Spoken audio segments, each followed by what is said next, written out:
How's it going, everybody? Thank you for joining us in. We're going to get started here in just under a few minutes. We're just letting people in as we go. We got my friend Thomas here calling in from London. So we're really excited to talk today about legacy and families and how you can prepare for succession. And some of you might be first generation. Some of you might be, this is an early discussion, but better early than ending in a situation where you don't have a succession. So we're excited for this discussion. If you feel like someone might benefit from this and you're just tuning in now, Thresha, my team member, will put the link for the Zoom in the chat, and feel free to invite a friend, family member, or colleague that could benefit from it.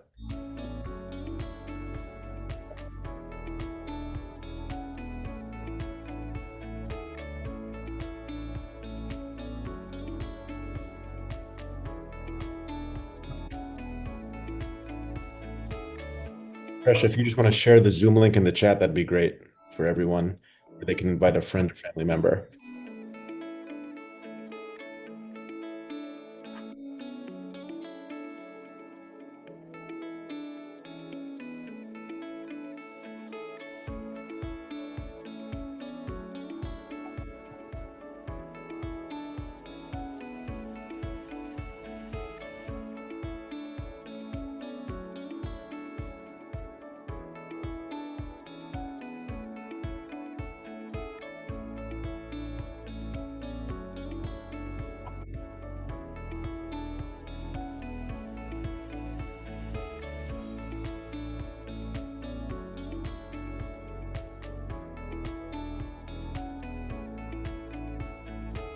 Maybe just one more minute here to let people get settled in and join in and let the rest of the audience in.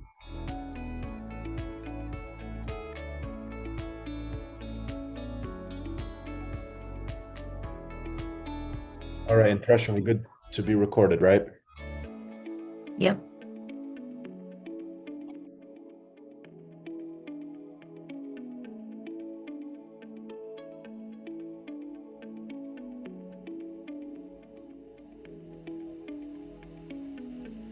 All right. Well, thank you everybody for joining in to this month's Thrive Talks hosted by Wealthrive. For those who don't know, Wealthrive is our sister company to our family office where we focus on helping our clients pay less tax and build a life of more abundance. And similar to the business that Thomas is in, Thomas focuses is on ultra high net worth clients as well, but helping them plan for succession and beyond. And they have a very interesting coaching business that they do, and we've partnered with them and super excited for you guys to learn more, not only about Woodland Growth and what they do, but a lot about Thomas's story as well. He's super fascinating, and I've got to spend some time with him over the last couple months, and I know his story energized and excited me, so I'm sure you guys will get some value out of it as well. And you know, if you are just tuning in and there's questions that you're thinking about in advance, our team is here to take your questions. I have some questions that I've taken in via email already, but for those that already are thinking about questions or they might come through the discussion, just throw them in the chat. We'll make sure to spend a few minutes toward the end to answer those questions. So we'll go ahead and get started. Thomas, you are dialing in from London, correct? You're on mute. Oh yeah, there you Great. go. It was not allowing me to unmute. Yeah, yeah. I'm actually just outside London in Hampshire, which is a beautiful part of the world.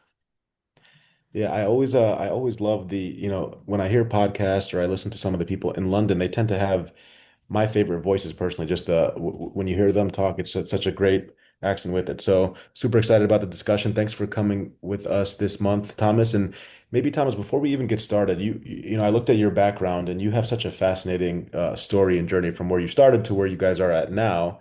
But how about just a little bit about who you are, where you went to school and what Woodland Growth is, just in like a 30 seconds before we get started.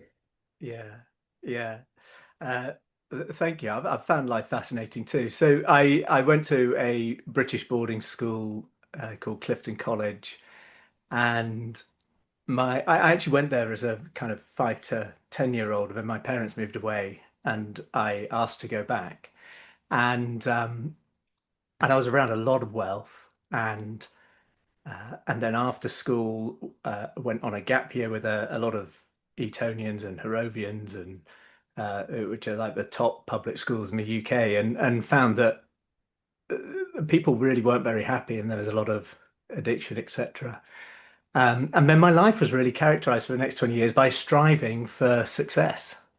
And I worked in private equity, did 5 billion of deals, and woke up one morning and realized I was absolutely miserable. And life doesn't work the way we have been told it works. So that insight changed my life, and I've been following my interest and curiosity into, well, how does life really work since then?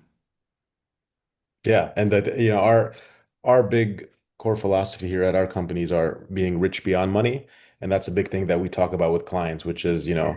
having a number is one thing, but what does that number mean and when is enough? And you sometimes find there was a story of the founder of Loom, if you're familiar with that business, who Yeah. exited his Yeah. business for 975 million, entered a huge state of depression. And I think for people that don't have that type of liquidity from the outside look at it and say, well, how could you be depressed when you have that type of money? So, yeah, not Mm, realizing that it is a thing that, there's more to it than just the money itself. And we're yeah. going to dive into that. And I know, at Woodland Growth, you help families move from silence to clarity. You prepare rising hairs not just for wealth, but how to lead that wealth, which is an Yeah. extreme responsibility. And then identity and impact beyond business, sports, or public success. So we'll dive into that story. If you guys want to learn more about Woodland Growth and see their website in the background, we just posted the link for you in the chat here. And Thomas's LinkedIn as well here if you want to connect with him after this discussion. We'll share with this at the end for you, but I just put it in the chat for you guys and his LinkedIn there. So we can unshare the screen, Thresha, and go right into the discussion. So this will be interactive, just so you guys know. So as you have questions, just throw them in there. I'll take them and I'll throw Thomas in the fire and we'll ask them. Mm. So Thomas, again, your journey is fascinating, and you shared a little bit about your background and what led you to where you're at now. But let's dive a little bit back to the beginning. So your childhood specifically and your upbringing on Mm. on how you became who you were. How did your early life and family background influence this path that you're on today? Yeah. So I think my parents are from Yorkshire, which is a very working class area of the UK, and they're very stiff upper lip. I mean, my dad joked. I mean, I don't know if you. They say the Scots aren't very generous. My dad says, yeah, people from Yorkshire are like the Scots, but with all the generosity sucked out of them.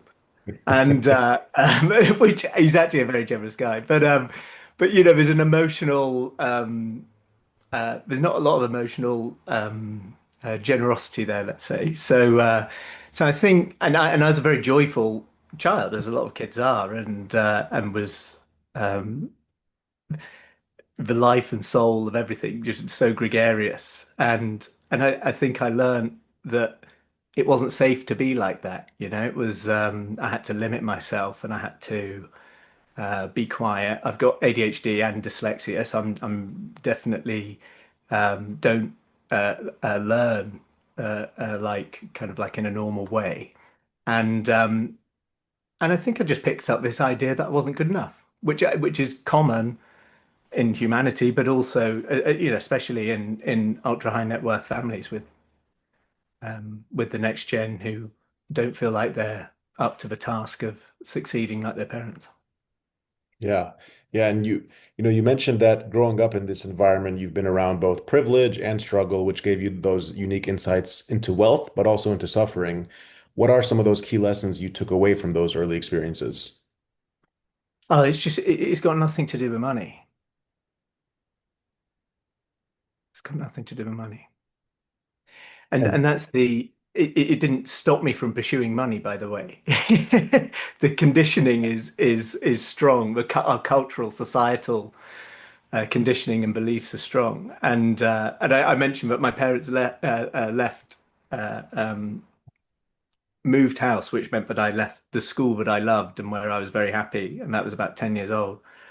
At 13 years old, I asked to, and I'm an only child, so I asked to go back to boarding school, which is kind of unusual. And if I really explore that, it was because it is the first time in my life where I thought I'd change my external circumstances Mhm. to create a better internal experience. And honestly, I probably still get caught in that trap now. It just doesn't work that way. That's that, and life teaches you that eventually. Yeah. Do you think th that was the inflection point in your life where you realized that wealth doesn't guarantee happiness, or when you started making money, that's when you started seeing that shift of wealth itself does not correlate directly to happiness? Yeah. Yeah, well, it was 20 years actually. I mean, it was so I was 13 when I asked to go to boarding school. I was 33. I'd completed an MBA at London Business School. I had moved from East London, which was a very party area, to Marylebone W1, which is the one of the most prestigious postcodes, zip codes in the world, and was earning hundreds and hundreds of thousands working in private equity, had a 5 minute walk to work. And that's when it hit me because I'd been on that treadmill for 20 years of I'll be happy when. And Mm, then I had literally everything that I thought would make me happy. And and it was like it was kind of a disintegration of um, shit, shit. Really, that like it doesn't work like this, which was immediately freeing. I mean, it's kind of like a moment of desperation yeah. and one, yeah, yeah, Yeah, and then on that where you hit that revelation, you spoke. I've heard you speak about your struggles with that, right? With alignment, with not only that, but mm, the mental health aspect, maybe yeah. addiction, corporate finance, and private equity days. What do you think those type of experiences with the revelation that you just went through spark Mm. as we transition into the next part of the transformative work that you're doing today? Yeah. Well, it's they're just symptoms. They are symptoms of a misalignment. Like you might say that our external, our life is a reflection of of our inner world, right? And so the yeah, I struggled with addiction and I was never, diagnosed with depression, but I had some dark, dark days, Mm, and and was not really in control of my behavior, but at some stages, and but they're all symptoms of being in misalignment, and so you can have a lot of success, and I've seen this. You can have a lot of money. Many people do actually. Some of the most unhappy people are people with the most money, and and your relationships, your well-being, your health, whether you're in enjoyment or whether you're trying to escape from your experience through using stuff, whatever it is, whether that's sex or alcohol or drugs or materialism, right? Just buying your way out of it. They're all symptoms of how we are inside. yeah. Yeah. And Are the how did you get out of that rut? Because some people might go through those circumstances and events and not, especially people that grew up with a significant amount of money. You talk Mm. about families in our discussion with succession today. I was talking with one of our founders a few months ago about a story about a kid who was depressed in Beverly Hills because he had a Mm. BMW, but his friends at Yeah. school had Ferraris. And it's relatively speaking, but that was like a real thing Yeah. of depression for him. And that starts, a lot of times it starts at the childhood level. Yeah. Yeah. And the thing is, he's not depressed because of that. He's depressed because he's tied his worth to external circumstances. And so to your point of how did I get out of that? Understanding. So the whole world of self-improvement is a nonsense because in in in in if you actually just think about self-improvement, well, improvement from what? Being Mm, broken. So you basically you in the I'm going to improve myself, you have actually defined yourself as unworthy or not enough or right. It's like when an oak tree, which grows from an acorn, at what stage is that not perfect? yeah, It grows. I mean, it evolves, it changes, but it's never not perfect. It's not never like the finished article. So you wouldn't say the oak tree is improving itself as it grows. No, it's growing and it's evolving, and that's happening. right? The idea of self-improvement is actually beating yourself up. Yeah, And that's what actually causes the need to medicate in whatever way that is. right. It's interesting just hearing a little bit about your life story. One of the questions I wanted to ask before even talking about Woodland was how did you even come up with that idea? Why would you launch Woodland? What is the Yeah. inflection point or motivation? But in your story itself, you can connect directly Woodland growth to your personal story from your childhood to your private equity days and Mm. such. But for the audience listening in, what was the purpose in launching Woodland Growth? Because people are suffering. Pe there is a severe lack of enjoyment in the world and and and a lot of stress, right? And and it's all unnecessary. It all comes because we don't understand ourselves, right? And then how does that play out? Well, it plays out in conflict, it plays out in wars, it plays out in broken relationships, so it's just it's not that humanity needs fixing. I really don't think it does. I don't, people are fine. People are doing just fine, and they'll come to their own realizations when they're ready to come to their own realizations. They will seek guidance when they're ready to seek guidance. It's not about shoving anything down anyone's throat, because but it's if people just understand who they really are, then that suffering is at least mitigated. I mean, we're still human, so we're going to have good days and bad days. But Right. yeah, Right. That same sort of oh shoot moment you had when you started making a lot of money and realizing it wasn't bringing you happiness correlates to some of the stuff you were sharing with me offline about some of the same oh shoot moments that your clients have.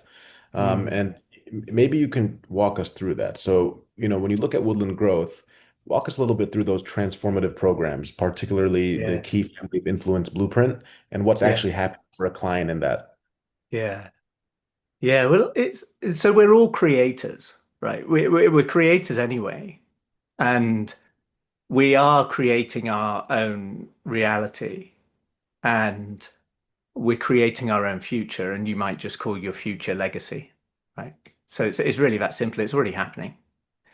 So, and the degree to which you understand that and the mechanics of it and how that's working, or don't understand that, is is going to determine how aligned the legacy is, which is already being created, how aligned it is with your desires or misaligned.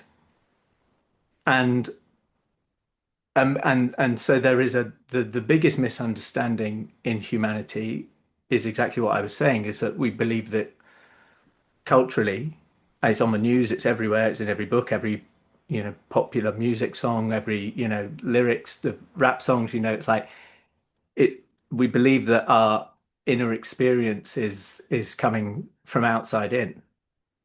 He made me feel like that. She made me feel like that. Like,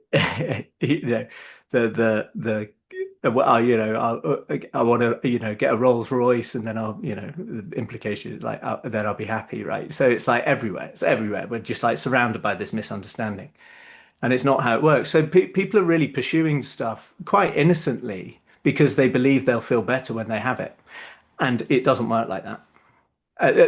You feel better when you understand yourself better. And and there's nothing wrong with Rolls Royces and Ferraris and nice things, by the way. They're all wonderful. It's like, it's not about making stuff wrong. It's just, can enjoy the journey on the way there and enjoy your life and have meaningful relationships and connection, which is really what we all want anyway. We just don't understand how it works. Right. And are those the questions you're having in discussions with clients early on in the program? When you're sitting with them, you're obviously looking to plan for succession and help them with their legacy, but Mm, what are the questions, especially if I want the audience to take away some yeah. questions they can start asking themselves for them and their families as they're building their wealth. Yeah, yeah. Well, I mean, the starting point for any engagement is what do you want? And The thing is that people, as I just pointed to, is people often what they really want is actually not what they think they want. But where else are you going to start? It's got to be about what you think you want, right? So, and then it's a movement towards that, um, and so as you move um, towards what you think you want, then you're on the journey. Then you're um, what I will say is words don't teach, only life experience teaches. So Yeah. I can say all of this, right? And there might be some nice ideas here, and it might land on an intellectual level, and but only your life will teach you. So you have to be in movement, right? You have to be in movement in order to really understand and get a feel for it yourself. But I suppose the question that I really want to get to is yeah, what do you really want, and how would you love to enjoy your life and take a lot of the stress out of it uh, uh, at the same time, because that's actually gonna allow you to run cleaner and more efficiently. It's most people are driving with the with the foot brake on, with the handbrake on, right? And Yeah. they wonder why it stinks like rubber. And it's like, got a brake on, mate. And you might asking that question, you bring up a good point because you don't necessarily know what you want off the first question. You might sit down with the client and they might say, "Well, I want $10 million dollars, and I did the math on it, and if I get 3 or 4%, I can make X amount of money to cover my living Mm, expenses."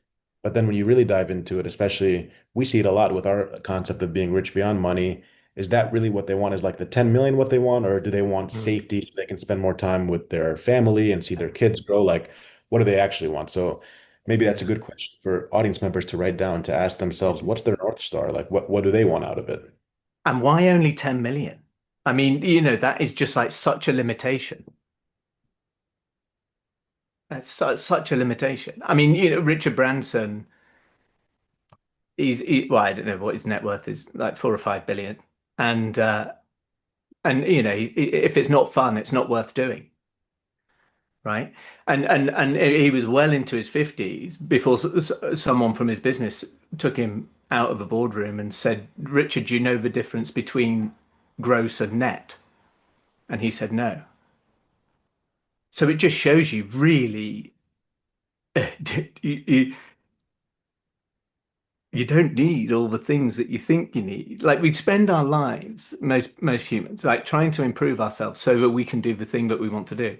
And we never get to the thing that we want to do because we spent so much time overthinking everything and jumping through hoops and hurdles. But we created the hoops and hurdles, and people don't see that.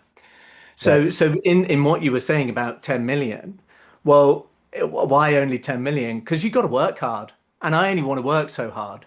Well, that's a nonsense. That's made up. That's you. That's a hurdle that you've put in the way. Right. Yeah, no, it's a good point. Absolutely.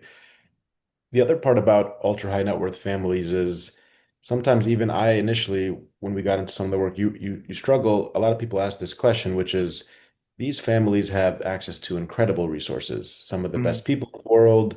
I mean, they're hiring you to walk them through their life, but they tend to still struggle with succession. They struggle with identity. In a lot of mm, cases, you see family unity, who's getting yeah. what in the will, what's the estate planning with it. Why do you believe that so many ultra high net worth families, despite these resources, still struggle with those three core problems that we see? Yeah. A lack of connection and trying to control everything. So what makes them the often the patriarch, but the matriarch, the person who's made the money or who is making the money. What makes them so good at making money is often what holds them back in succession.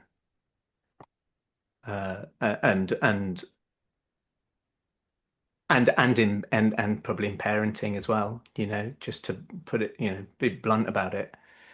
Um, and and so here's the thing. Human beings don't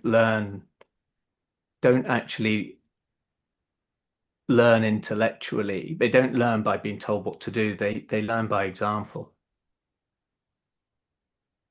And and often, the person who makes the money, like they grew up in different circumstances, right? They grew up often. I mean, the stats actually prove this, but most ultra high net worths are self-made, 68% Mm, in 2019. I don't know what that is now. So they've actually been on their own journey, their own character building journey. And then the children have everything on a plate, the best education, but they don't go on the same journey. They don't have the same character building journey. At some point or another, you've got to build the character. And you can only do that through your own life experience. So if you've grown up in a family where like you can just buy your way out of anything, like literally buy your way out of prison, buy your way out of, um, buy your way out of anything. You're just in a different reality. Like you don't have to take responsibility for your own right, shit, you know? right. So then you get, then and often, they've grown up in a with friends who want their money. So actually, the wealth isn't an asset to them. It's oppressive. It's a burden. It's a Yeah. burden. I don't know who my friends are because everyone just wants my money. So psychologically, you're just like, well, let me just get rid of this. Mm, Just spend it. It's why lottery winners, a few years later, are broke again and wish they'd never won the lottery right. because they haven't had a shift in consciousness or, as we were saying, character. They've built no character to get there. So it's like, what do you do with all of that uh, um, cash? Yeah. Yeah, no, it's like the story that I just spoke about with you, right? Which the kid in Beverly Hills who really Yeah. mad because and going through deep depression because he has the BMW, but his neighbor has the Ferrari. The kids at school talk about the flashy Ferrari, and it's like, what is the real struggle that he's having here about that? So it's interesting, and we have a question coming in which Mm. we'll go to.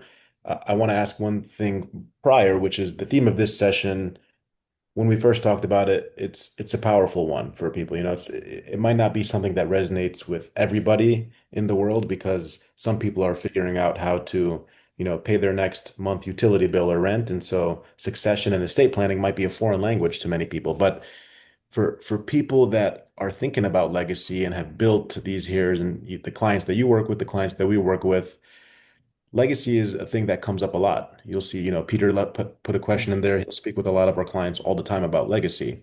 And the Mm. question that we ask for this discussion is your legacy going to end with you, or is it going to evolve with the next generation? So are you going to Yeah. put those things to the side about maybe the traumas you had gone through with the childhood or being able to buy your way through everything, or like the kid in Beverly Hills, is that something that's going to impact his life?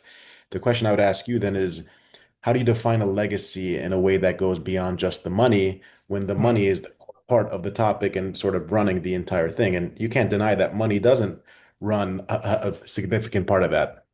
Yeah.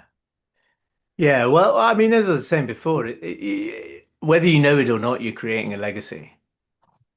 So there, from whatever you're doing, it's going to be passed on. It will be. So then the question is, well, what are you passing on? And really, as I was saying, really the most powerful thing you can pass on is your example of being a loving, happy, harmonious, balanced human being. Like that, look, I haven't got kids, but I can tell you now it's impossible not, it's impossible to be a perfect parent. It's impossible to be a perfect human being.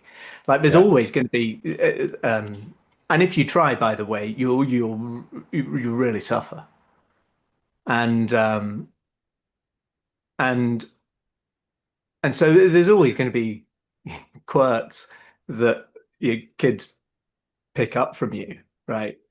Um, and and so the so to your point, I want to answer your question. It's like, so whether you're passing on,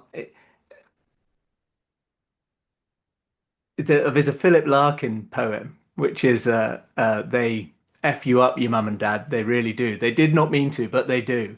They give you all the faults they had and add some extras just for you. So so the thing is that will just continue until there is a generation that says that I'm going to do the work, right? I'm going to do the work. I'm going to do this work that we're pointing to, right? Um, and um, and you know, in some families, there are some incredible ultra high net worth families who have this naturally in their families, right? They are naturally harmonious, naturally in unity, right? So, I mean, the Bransons are probably not a bad example, but also the Rothschilds, there's some, yeah. So this it's not like um, what I would say is that what we're pointing to here is about creating a positive, meaningful legacy is actually very natural for um, a a healthy um, clarity of mind, right? Right. Right. It's very natural, and it's the that's what that's what trips people up Hmm. because we've grown up in a world where we think we need to struggle and Right. sacrifice and and if we win, someone else has got to lose. Right. Yeah. And that's I feel like that's a good foundation for how the questions you're even asking, how you're defining legacy, how you're Mm. helping them outside of that. The question came in from the chat, specifically when you look at some of these families, can you describe some of the work that you do with these families to address the issues that we're talking about here? Like, what are some Yeah, serial examples from the work you guys are doing at Woodland to address that? yeah, Because maybe there's someone in the audience here that is, in yeah, fact, they might not be working with a professional on it, but they're struggling with that, with defining legacy for their children. And maybe they grew mm, up, they worked so hard and they gave their children a life of private school, no yeah, debt, never have to worry where their next meal is coming from, can get any car they want. Christmas is always yeah, phenomenal. And so maybe describe some of the work with the family to address these specific issues with legacy, etc.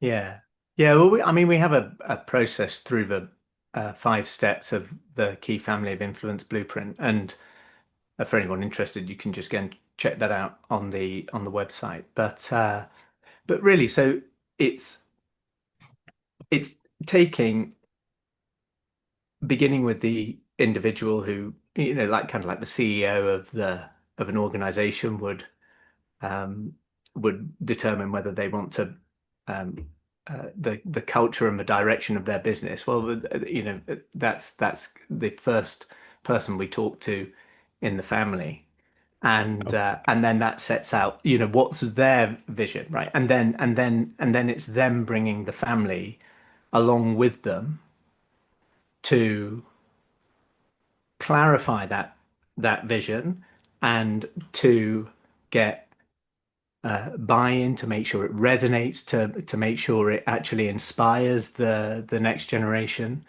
Right. and of course as like in a business, I mean people are familiar with this in a business, so like in a business there will be hiccups along the way, speed bumps, right? You know, so and that's where the work is really, because that's actually bringing out each individual's kind of misunderstandings or uh, and so it's like it's in the journey towards creating an inspiring legacy in on along the journey the culture of the family gets developed, right? The harmonious culture of a family gets developed, and that is the ultimate risk mitigation. So you can have all of the lawyers and the financial advisors in the world, the best in the world. I mean, it's once you've got a lot of money, it's not difficult to keep a lot of money. You put it in the stock market or whatever. I mean, you don't even need to be a good investor. You don't even need a wealth advisor, right? You just so I don't mean to put you guys out of a job, Oh, but no. but but uh, but yeah. So yes, it's not that difficult. So then what's going on, right? And uh yeah, so it's because individuals and then as a collective, there isn't that inner harmony. And that's what whether that results in going and buying a Formula One team when you really couldn't care less about Formula One, or whether Right. it's buying a fifth private jet, or whether it's, you've thrown ridiculous parties and just uh, uh, squandering money. It's just a funny one. There's a footballer called George Best who played for Manchester United. He said, "Yeah, I spent most of my women on women, alcohol, and fast cars. The rest I just squandered." So yeah, yeah. Yeah, so it's also easy to fritter it away, right? And the thing is, a wealth advisor or a legal advisor can't really help you with that, right? And to be honest, like unless you really actually want support with that, then no one can. So, but it's seeing where is it coming from? It's like it's coming from the human beings. It's Right. yeah. Yeah, no, that's really good. I think it's a topic that you as the family have to take initiative too, right? Like you have to Mm. whoever is the CEO of the household. I like how you put that perspective, sort of like a business, right? And then Yeah. the Yeah. CEO is delegating tasks to the other fa people in the household. Thanks for describing some of that work. In your experience, with this work, what are some of the most common mistakes families make when preparing for the generational transition? So now we're getting ready to do the transition. What are some of the mistakes you see? Just not communicating. Yeah. As human beings, we love avoiding difficult. I was going to say difficult conversations. It's difficult emotions, really. We are so resistant to our emotions, and that's actually what creates all the problems. Because we're so it's kind of I'll say you get what you think about whether you like it or not. And the thing is, so if you actually think about that, so you get what you think about whether you like it or not. So if you're thinking about shame and insecurity, right, you're going to get it. Mm, You actually create inadvertently you create the perpetuation of it, the continuation of it, right? So all right, just take addiction for example, right? So you don't feel good enough, so you have this shame about yourself, so you have addiction to cope with the shame and escape from the shame, and then you're ashamed about your addiction, so you perpetuate it, and it goes on and on, right? So that's the same with everything. Every negative emotion, if you do not welcome it, and I don't just mean like feel it, like here's the irony: we're actually feeling them anyway, but then instead of welcoming them and being with them, in Ram Dass, great spiritual teacher, he said, make your mantra, I am loving awareness. So I love everything I am aware of. And that includes all of your shame and all of your guilt and all of your abandonment issues and all of your fear, right? So when people actually are able to be with that instead of acting out of it, then they can have what they once thought were difficult conversations, but they're actually not difficult conversations. They're wonderful, beautiful conversations, and they're miraculous conversations. And yeah, yeah. it The thing sounds is so with simple. yeah, Yeah. I was The thing it with sounds difficult conversations, what's actually happening is two people are defending themselves, and it feels like they're attacking each other from the other side, but actually what they're doing is defending their own shame. So you take the shame out of it, and actually you can connect. yeah. I mean, I was going to say it sounds so easy. Like the number one mistake that they're making with generational transition is communication, which on the cusp of it sounds like, well, that's easy. Why don't you just communicate it? But when you're sitting there and thinking, which child gets this, my spouse gets this, the grandchildren get this, it is a tough conversation. It is a tough conversation, and sometimes it could be a taboo topic to want to talk about. Yeah. Yeah. And if you come into that conversation with your heart open, what you just said actually looks ridiculous. But in the level of consciousness most people are in, and the defensiveness most people are in, as a Mm. human, right? Yeah, it's really difficult. Yeah. And what So about, it's almost it's miraculous actually. Like it's like what we're talking about is just a total transformation that most people just don't even know exists, right? right? Yeah, no, it makes sense. And what about the next gen family members, right? So the ones who feel the burden of wealth, the expectation, or even living in the shadows of a successful parent, right? Yeah. How do you guide those family members?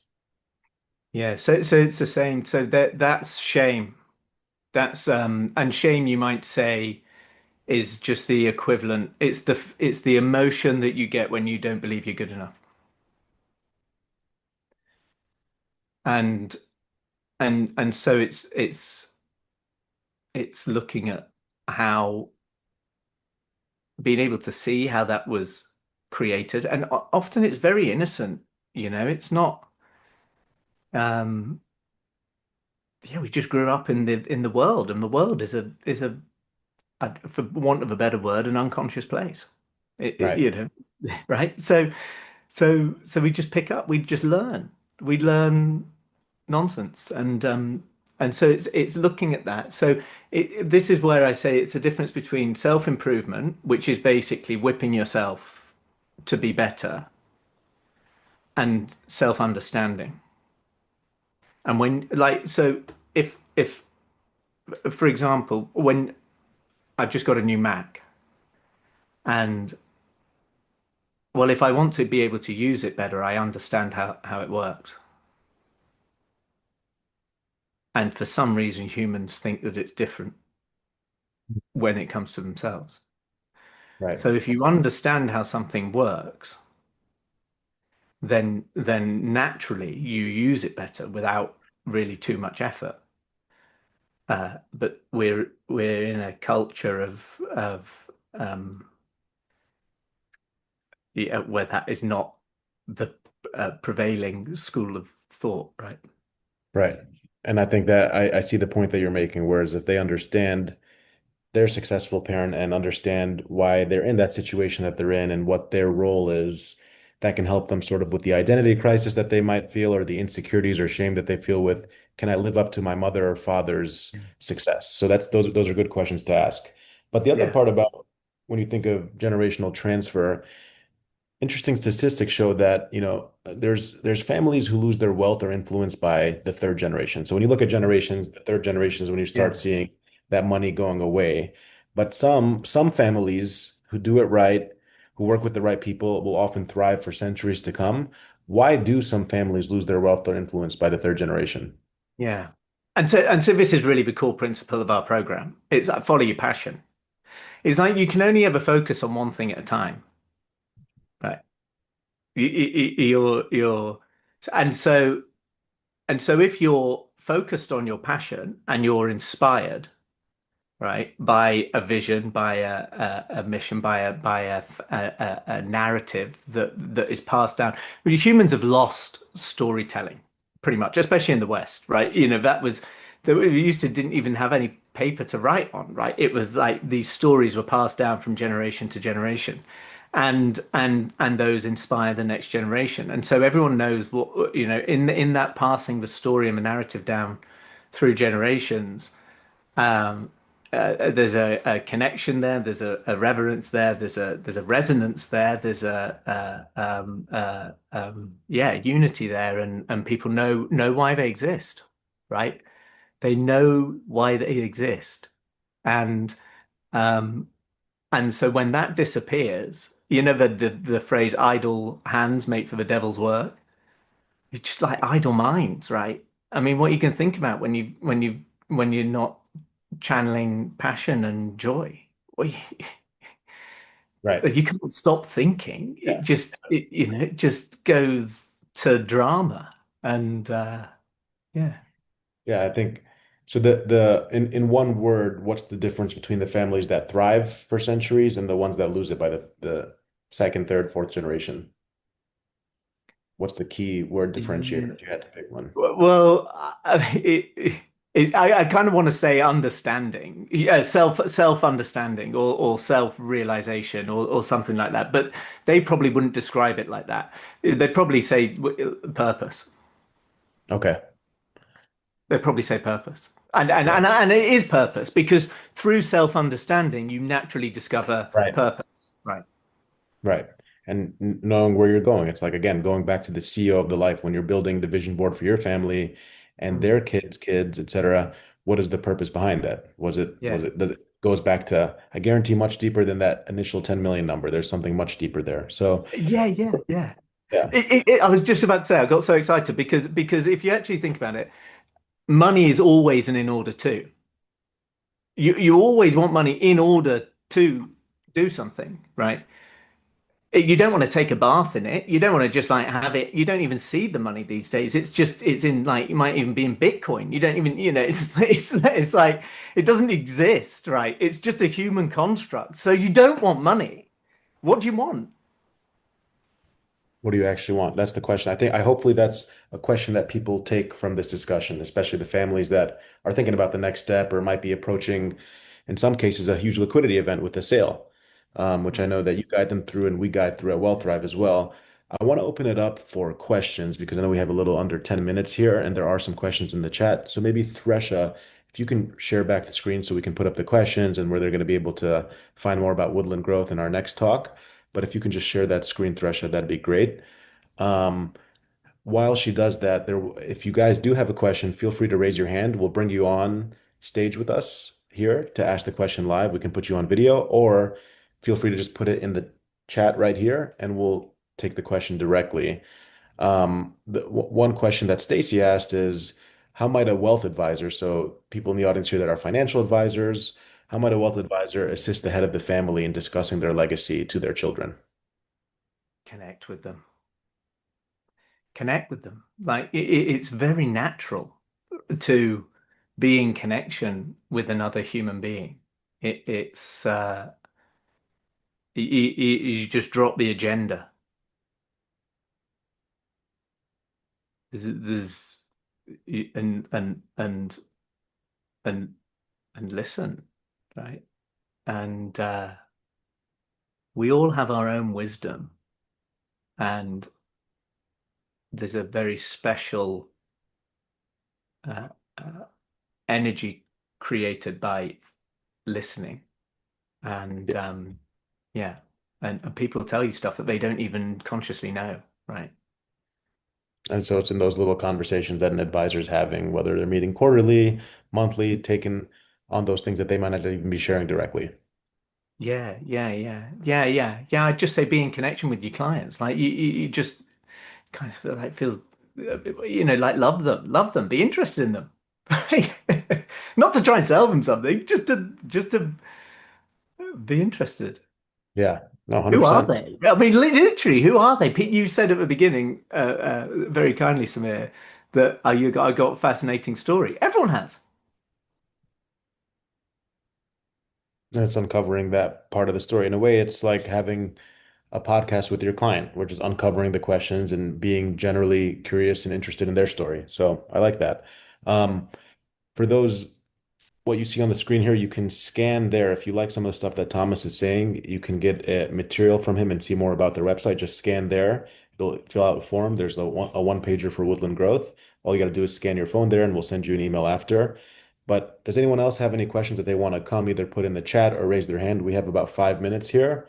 While I'm giving people a second to ask questions, I have a question, which is, what are some of the warning signs that you see that a family's legacy might be at risk for conflict or disconnection? Meaning that you know that, okay, I see it now, there's this can potentially create some conflict coming up, or what are the warning signs that you see? People not speaking their truth, unspoken,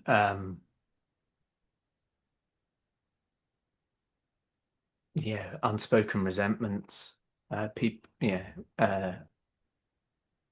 yeah. It's actually and fear really.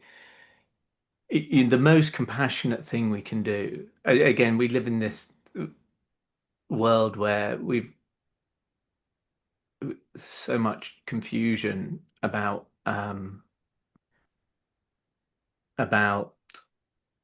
being selfish, actually. We think that when we're being selfish, we're harming another person. We pick that up. It's nonsense. Um, I'm not saying that uh, the people in the moment can, if you're, it's about compassion, self-compassion. But when you're doing the best thing for yourself, you're also doing the best thing for the world, right? And what I mean by that is because when you're not doing the best thing for yourself, you're pretending to be someone you're not. Yeah. But how can you tell, Thomas, that someone's not speaking their truth when you're having the conversations with these families? If that's a warning sign, how can people in the audience that are advising their clients, or specifically they might be advising their clients, which is their family, their household, how do you know if your spouse is speaking their truth or your children are speaking their truth? The warning signs that you'll see, like what it sounds a little bit difficult. And Yeah. Two things. Actually, let's just make it one thing. They think their emotional state is a problem because actually it's not a problem. It's just great data, and people don't understand their emotions. So, I'm scared, and it's a problem. It's not a problem, right? That's the issue, right? That we think those emotions are a problem, right? That's right, that's the that's the seed resisting uh, a part of ourselves and not interpreting the data properly. That's the problem. I would even go so far as to say that's the only problem people ever have. right. I love that. That's this conversation highlighted a lot about awareness. You think about family and legacy, and you think about the technicalities of it. How much money do you need? What estate do you put it in? What structure? But you kind of highlighted, at least the takeaway I took is it's a lot deeper than the technicalities and more so about the emotion, the honesty between the family members, the purpose, the aligned vision to help reach for generations to come if you're going to actually have a thriving family legacy and not something that just lasts one or two generations, which if you build something, you want to keep it for a long time. Because to your point, once you have a lot of money, making a lot of money is the hard part. Once you have it, it's not as hard to keep unless it Mm. can be if you don't have the right purpose, vision, clarity, alignment within that.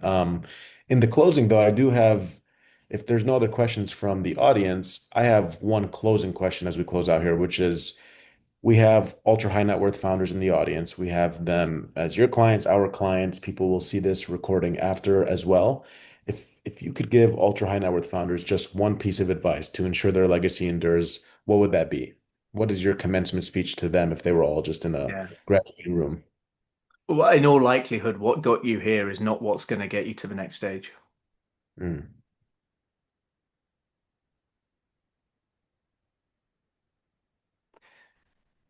Yeah.